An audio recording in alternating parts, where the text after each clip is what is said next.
বারাসাতে একটি বেসরকারি নার্সিং কলেজের কর্তৃপক্ষের বিরুদ্ধে মদ্যপ অবস্থায় ছাত্রীদের শ্লীলতাহানি করার অভিযোগের পাশাপাশি অনেক টাকা নিয়ে পর্যাপ্ত শিক্ষার পরিকাঠামো দেওয়া হচ্ছে না, এরকম একাধিক অভিযোগকে সামনে রেখে কলেজ চত্বরে বিক্ষোভ দেখায় ছাত্রীরা। শনিবার এই দৃশ্য ধরা পড়ল বারাসাত নীলগঞ্জে একটি বেসরকারি নার্সিং কলেজে। কলেজটি নার্সিং ও পলিটেকনিক শিক্ষা প্রতিষ্ঠান। পড়ুয়াদের অভিযোগের তীর শিক্ষা প্রতিষ্ঠানের কর্তৃপক্ষের বিরুদ্ধে।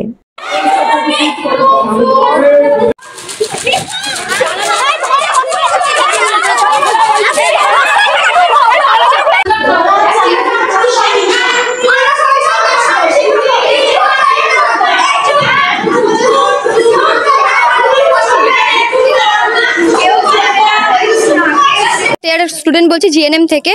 আমাদের গত রবিবার দিন হঠাৎ করে রাত্রিবেলা 10:30 নাগাদ এসে ফোন কেড়ে নেওয়া হয়। সেদিন আমাদেরকে বলা হয়েছিল যে আমাদের কাছে ফোন থাকবে, এরকমভাবেই আমরা 10:30 এরকম বাজে তো সবাই পড়তে বসেছি, নিজেদের অ্যাসাইনমেন্ট করছি।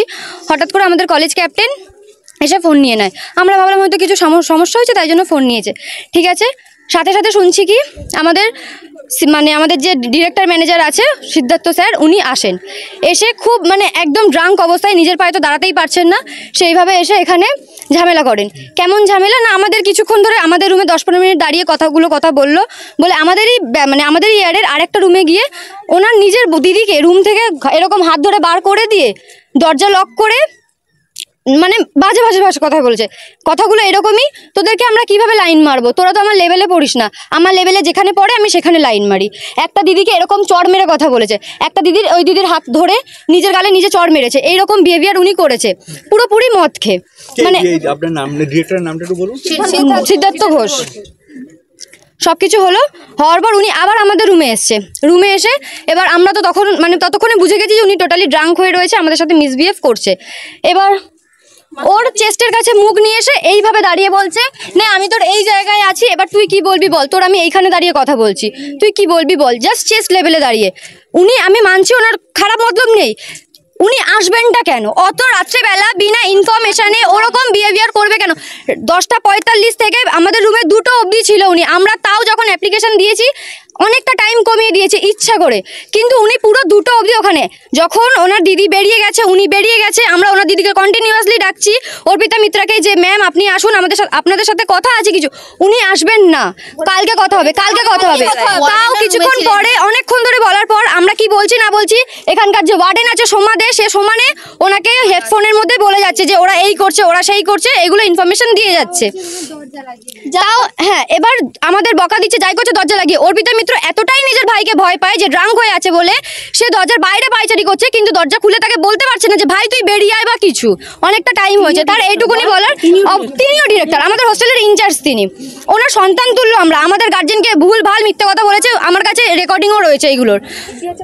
এবার তারপরে আমরা যখন ম্যামকে এসে বললাম যে ম্যাম এগুলো কি ঠিক, উনি তখন বলছে দেখ উনি মানসিকভাবে অসুস্থ, এখন উনি এর আগে সুইসাইডও করেছে, চিন্তাটা নিতে পারেনি। যখন উনি মানসিকভাবে অসুস্থ, তাহলে ওনাকে এতটা বড় একটা পজিশনে বসানো হয়েছে কেন? উনি যখন মানসিকভাবে অসুস্থ, দিনে 24 ঘন্টার মধ্যে 12 ঘন্টা উনি ড্রাঙ্ক অবস্থায় থাকে। কি ফেস করেছো তা সেখানে তুমি সেদিনকে রাত্রিবেলা, যেটা তোমার সহপাঠী বলছে যে একটা খারাপ কিছু করেছিল, কি করেছিল সেই রাত্রিবেলা, কি হয়েছিল? উনি সেই দিন রাত্রিবেলা ড্রিঙ্ক করে এসেছিলেন, ড্রিঙ্ক করে এসে প্রথমে অন্য একটা রুমে, ওদের রুমে গিয়ে 10-15 মিনিট আমাদের সাথে বকেছেন। তারপরে জিএনএম 2-তে অন্য একটা রুমে যখন গেছে, তখন গিয়ে ওই রুমে পুরো দরজাটা লাগিয়ে ওনার দিদিকে বললেন আপনি বেরিয়ে। আর ওনার দিদি অর্পিতা মিত্র সেইখান থেকে চুপচাপ বেরিয়ে গেলেন, কিচ্ছু করলেন না। আমার সহপাঠী মাস্কুরার পেটে পর্যন্ত উনি হাত দিয়েছেন, আমার হাত ধরে টেনে মুখটাকে পুরো এই জায়গাটাই পুরো এনেছেন, এমনভাবে এনেছে আমি যদি সেই টাইমে হাতটা জোর করে না ঝাঁকাতাম আমার কি হতো আমি জানি না।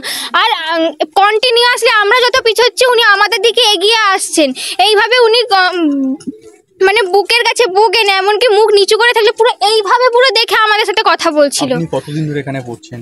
1 বছর হয়ে গেছে, 2 বছর হয়ে গেছে। কতদিন ধরে চলছে? 2 বছর। এটা এর আগেও একবার হয়েছে, কিন্তু এইবার বেশি হয়েছে। আচ্ছা, প্রথমবারে উনি ড্রাঙ্ক অবস্থাতে এসেই আমাদের সাথে এরকম ব্যবহার করেছেন। ফ্যামিলির লোককে, প্যারেন্টসদের কিছু জানিয়েছিল এই ব্যাপারে? হ্যাঁ, জানিয়েছিলাম। তারা কি বলছেন? তারা সবাই বলছেন ওনাকে ধরে চাপকাতে পারলি না, ওনাকে মারতে বলছেন। থানাতে কি জানিয়েছো? এর আগেও তো আপনারা হ্যাঁ, জানানো হয়েছে। থানাতে কোনো সুরাহা পাননি? না, পাইনি। আচ্ছা, আমরা থানাতে পর্যন্ত জানিয়েছি, সেখান থেকেও আমরা কোনো কিছু সুবিধা পাইনি। আমাদের জন্য ডিএম অফিসে পর্যন্ত জানিয়েছি, কিন্তু আমাদের জন্য কোনো স্টেপ নেওয়া হয়নি। তো আপনার নাম? আমার নাম মৈত্রেয়ী পণ্ডা। বিএসসির ফার্স্ট ইয়ারের স্টুডেন্ট। আমার নাম শঙ্কুলিতা ভট্টাচার্য। আমরা যখন এখানে ভর্তি হই তখন বলা হয়েছিল যে জেমপাস ছাড়াও এখানে বিএসসি করা যাবে, তারপরে যখন আমরা ভর্তি হই আমাদের 4-5 মাসের ক্লাসও হয়ে গেছে। তারপরে যখন আমাদের রেজিস্ট্রেশন, অর্ধেক জনের রেজিস্ট্রেশন হয়েছে, অর্ধেক জনের রেজিস্ট্রেশন হয়নি। যাদের রেজিস্ট্রেশন হয়নি তারা জেমপাস দেয়নি। তখন বলা হয়েছে যে 12,000 টাকা করে টাকা দিয়ে তবে গিয়ে তোদের রেজিস্ট্রেশনটা হবে। তারপরে আমরা যখন বলি যে না, আমরা 12,000 টাকা করে দেবো না, আমাদের যদি হয় তো এমনিতে হবে, নাহলে আমরা কলেজ ছেড়ে দেবো। তারপরে বলা হয় যে কেন, তারপরে বলা হয় যে না, এরকম কোনো হবে না, তোমরা আবার ইরেগুলার ব্যাচ করে হবে, ইরেগুলার ব্যাচ হবে। তারপরে বলা হয় যে তোমাদের ইরেগুলার ব্যাচের মধ্যে জুলাই মাসে এরকম টাইপের পরীক্ষা হবে। তারপরে যখন বলা হয় যে না, হলো না, তারপরে বললো যে টাকা, ওরা তো চলে গেল, তারপরে ওখান থেকে টাকা ফেরত দেয়নি, ওদের এখনো টাকা ফেরত দেয়নি।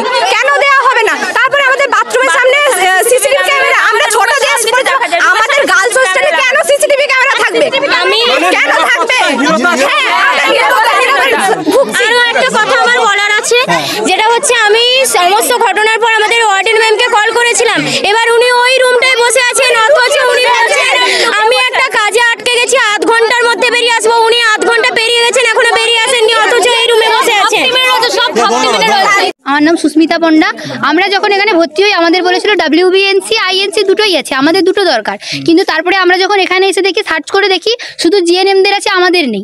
আমাদের পুরো নিডস অনুযায়ী আমাদের কোনো হসপিটাল নেই। আমাদের যে ক্যান্সার রোগ আমরা যা পড়ি তা অনুযায়ী আমরা আজ পর্যন্ত একটাও রুগীই দেখিনি, ক্যান্সার রুগী। আমাদেরকে বলা হয়েছিল আমাদের অনেক স্টুডেন্ট ভর্তি হয়েছে, সিট ভর্তি হয়েছে। এখানে এসে দেখি যে ফার্স্ট ভর্তি হয়েছিল তাকেও বলা হয়েছে যে 12 জন ভর্তি হয়েছে, যে 12 জনে ভর্তি হয়েছে তাকেও বলা হয়েছে 12 জন ভর্তি হয়েছে। এসে দেখি আমরা 6 জন কি 7 জন আছি। এই কোর্সগুলোর জন্য কত টাকা করে ইনস্টিটিউশন নিয়ে? আমাদের 7.5 লাখ করে দিয়েছে। 7.5 লাখ? হ্যাঁ, আবার যখন INC থেকে ইন্সপেকশন আসে তখন টিচার ভাড়া করে আনা হয়, এমনকি ফেক আইডি কার্ড পর্যন্ত বানানো হয়, ফেক রেজিস্টার খাতা পর্যন্ত বানানো হয়। পলিটেকনিক কলেজে আমরা স্টুডেন্ট হিসেবে ভাড়া হয়ে যাই। কেন যাব আমরা ভাড়া হয়ে? এটা কোনো গার্লস হোস্টেল এটা কোনো গার্লস হোস্টেল না, উপরে পলিটেকনিক কলেজ আছে। পলিটেকনিক কলেজে রাখা হয় গার্লস ভাড়া হয়ে এখানে আসে আইডি কার্ড বদলে নিয়ে, কি না আমাদের এখানে টিচার, আর ওরা এখান থেকে আবার ওখানে যায় আমাদের টিচারগুলো। এমনকি বিএসসির 4th সেমকে স্যারের ডিরেক্টর স্যারের রুমের পাশে রাখা হয়েছে, যেখান থেকে আমাদের ক্যাপ্টেন যিনি যারা বলছে ক্যাপ্টেনকে ডেকে আনা হয়েছে 11:30টার দিকেই। ডেকে আনার পরে ওকে বলা হয়েছে, সে তখন উনি তখন ড্রাঙ্ক অবস্থাতেই ছিলেন, স্টুডেন্টের পড়াশোনা নিয়ে কথা বলতে বলতে হঠাৎ করে ও বাজে বিহেভিয়ার করছেন, বলছেন যে আমি কি তোদের বয়ফ্রেন্ড হতে পারি, আমি তো হতে চাইলেও এরকম হতে পারবো না, এরকম ধরনের কথা বলছিল। আমরা যখন বেরিয়ে এসেছি শুধু ও একা আছে বলে তখন আমাদের বলা হয়েছে যে তোমরা ভেতরে যাও, তোমাদের তো ডাকা হয়নি, বা ওকে বলা হয়েছে যে তোদের বন্ধুদের ভেতরে যেতে বল।